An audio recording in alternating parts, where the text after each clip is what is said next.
Podemos sentar.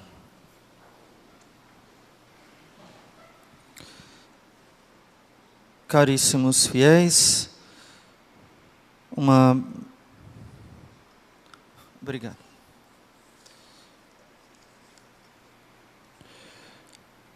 Uma breve reflexão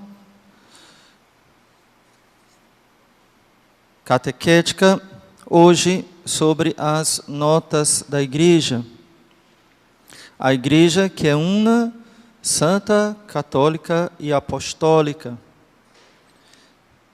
É muito importante nós entendermos isso, para nós entendermos o que é ser católico. Quando dizemos que pertencemos à Igreja, que somos católicos, o que é que isso significa? Então, essas 3 notas, ou seja, são características próprias que definem a Santa Igreja. Primeira coisa, ela é una. Não significa que é simplesmente uma só igreja, mas que tem um só Senhor. Quem é o nosso Senhor? Jesus Cristo. Professa uma só fé. Tá? A fé da igreja não depende da região onde ela está. Nós vivemos um tempo muito difícil, de muita crise de fé também.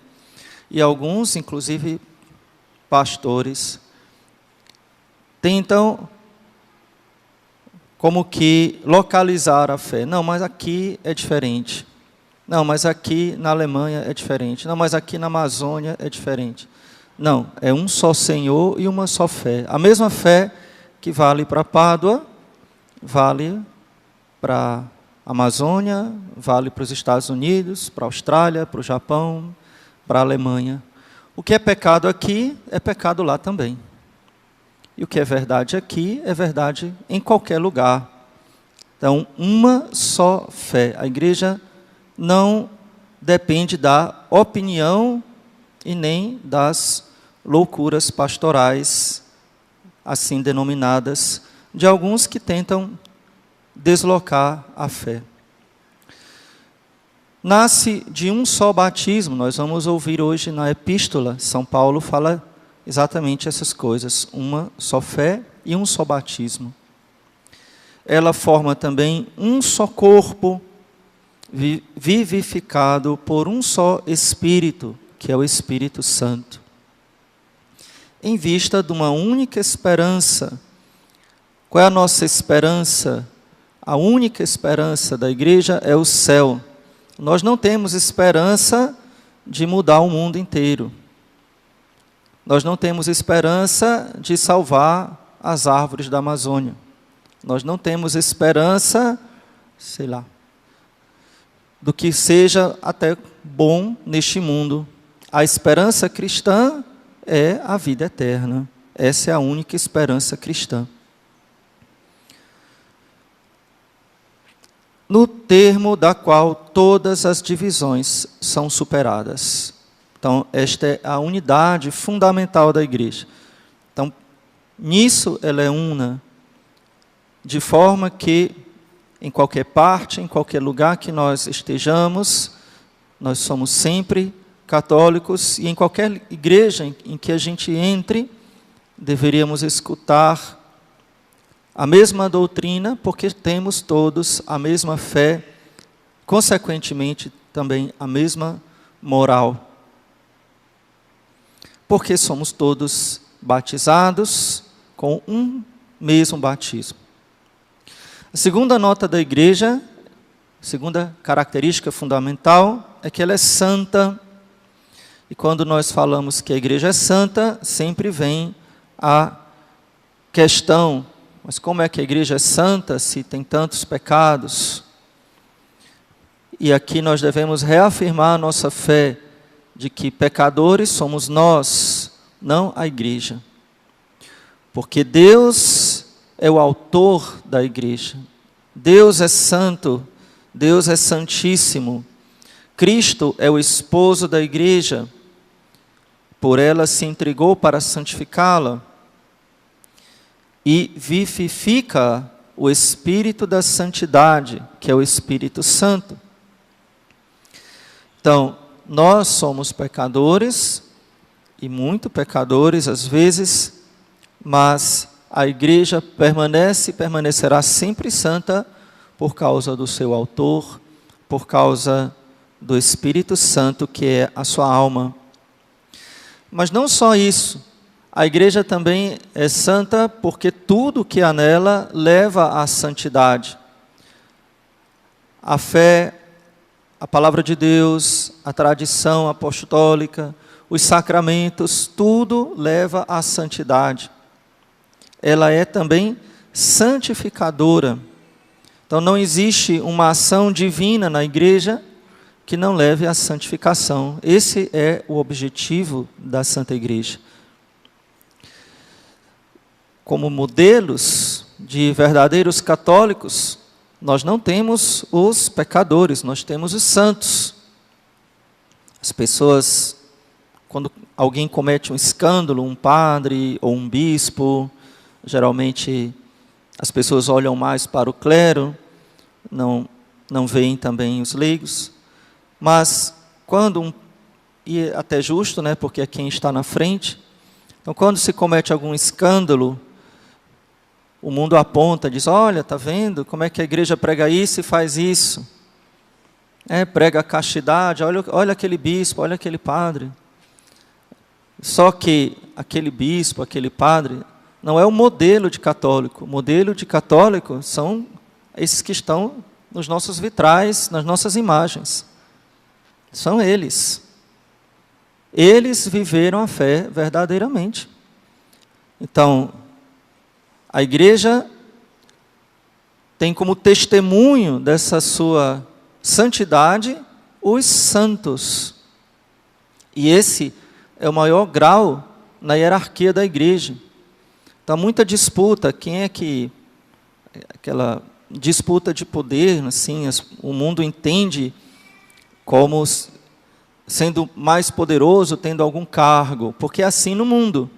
Mas na igreja é mais honrado, não é quem tem um cargo, mas é quem é santo. Então pode ser uma senhorazinha analfabeta que viveu na roça a vida inteira, é mais importante do que o Papa, porque ela é santa. Vai ser canonizada, estou dando um exemplo, né? Porque existem papas santos também canonizados. Então, a grandeza não está em ser papa ou não ser. Ou não é pequeno porque é uma senhorazinha analfabeta da roça. Tanto a senhorazinha ou o senhor ou uma criança tem a mesma, ou pode ter a mesma honra de um papa quando são santos. Então está lá, em pé de igualdade, São Pio X e Jacinta de Fátima. Pé de igualdade. Uma criança e um papa. Então isso é o que o mundo não entende, né?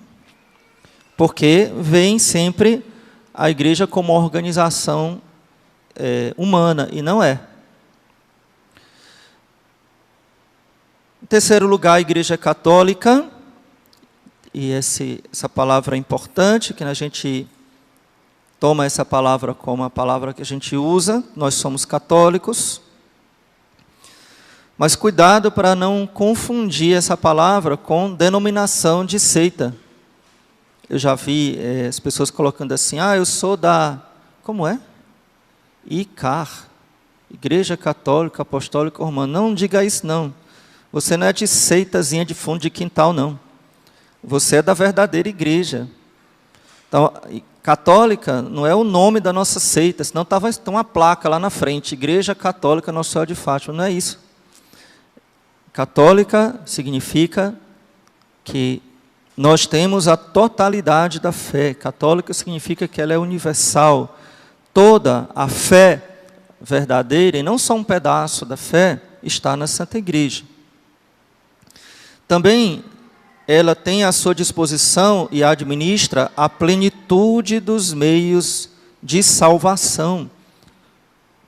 Então, somente a igreja possui a plenitude dos meios da salvação, ou seja, os 7 sacramentos.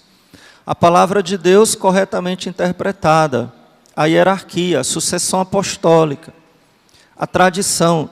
Então, só na igreja há a plenitude dos meios da salvação. E só um parêntese, nós temos dificuldade, lutamos para sermos santos e nos salvarmos.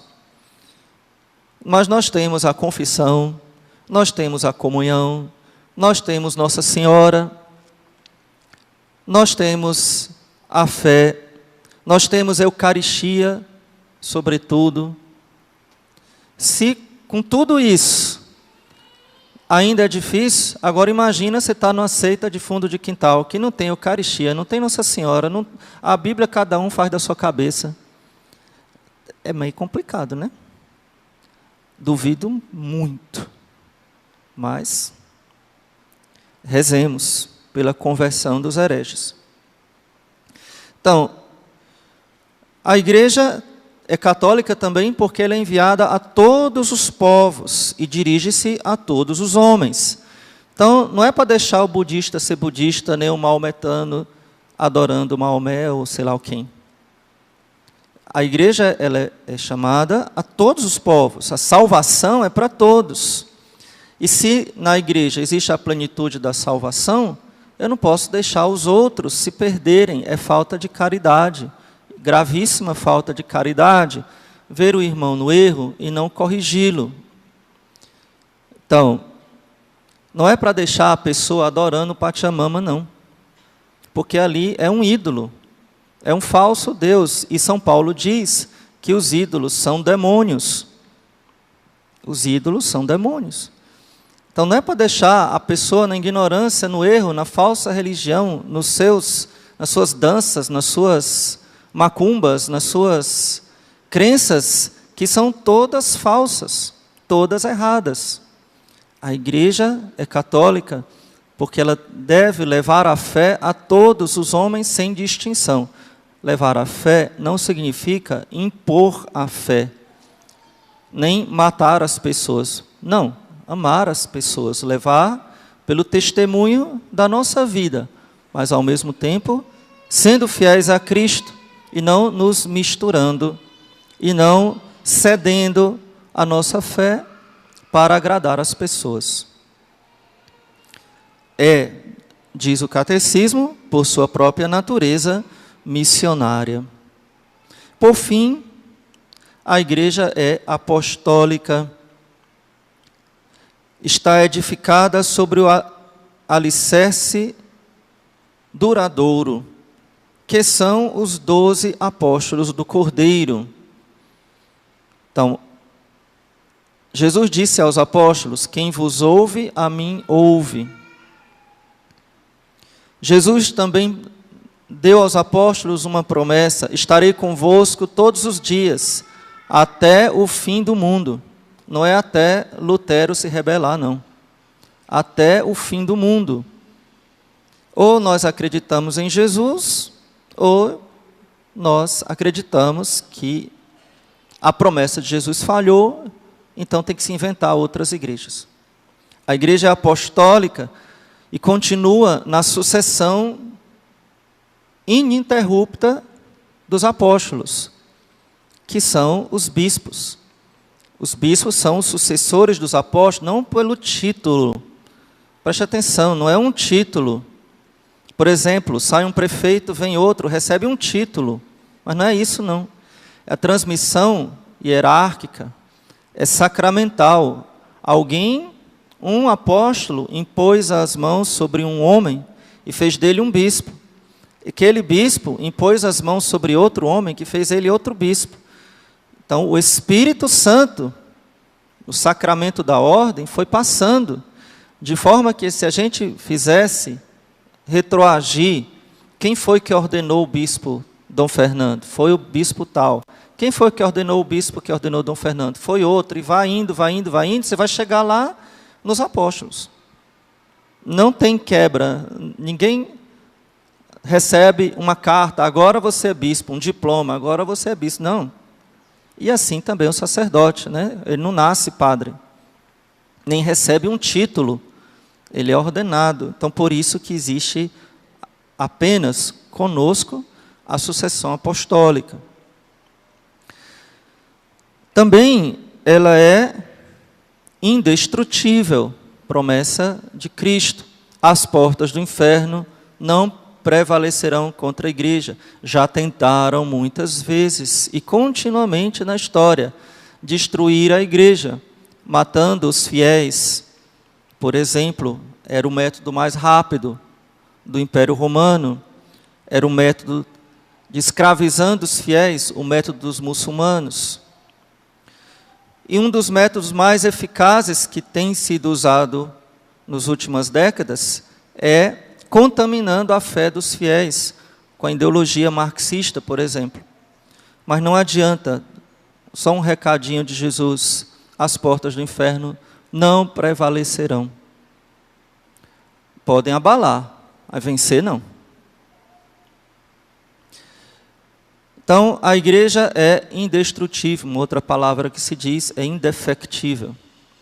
É infalível, infalivelmente mantida na verdade. Não significa, assim como ela é santa, mas cheia de pecadores, ela é infalível, mas cheia de traidores. Mas não é novidade, porque Jesus Cristo tinha Judas. Se até ele tinha Judas, como é que a gente vai achar que não vai continuar os sucessores de Judas, né? Vai ter um monte. Mas não dá para destruir a Santa Igreja. Ela é indestrutível e ela é infalível. Quem erra, na verdade, está se colocando fora da igreja. É o que nós chamamos de heresia. Não significa que está fora fisicamente. Pode ser um herege de casula. Continua sendo herege.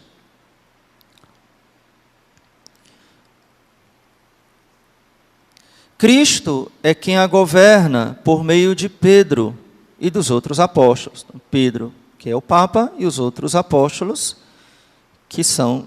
O Papa é o sucessor de Pedro, como eu falei, e os bispos sucessores dos apóstolos, presentes nos seus... como eu falei, no colégio dos bispos. Então, quando nós falamos que somos católicos, nós devemos lembrar, repetindo para concluir, que pertencemos à única igreja, uma só fé, um só batismo.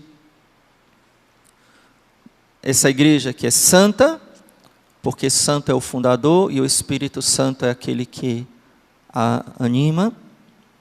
Santos são os sacramentos e santos são o resultado de quem vive plenamente na igreja, é a santidade. Ela é católica, porque essa fé inteira está na Santa Igreja, e a igreja anuncia a fé a todos os homens, sem exceção. E ela é apostólica, porque está alicerçada sobre os apóstolos, porque ela é depositária das promessas de Cristo, da indefectibilidade, eu sei que ela não pode ser destruída, ela não pode errar, embora os membros possam, todos nós erramos e muito, mas a igreja não erra na sua totalidade. E possuímos também a sucessão apostólica. Louvado seja nosso Senhor Jesus Cristo.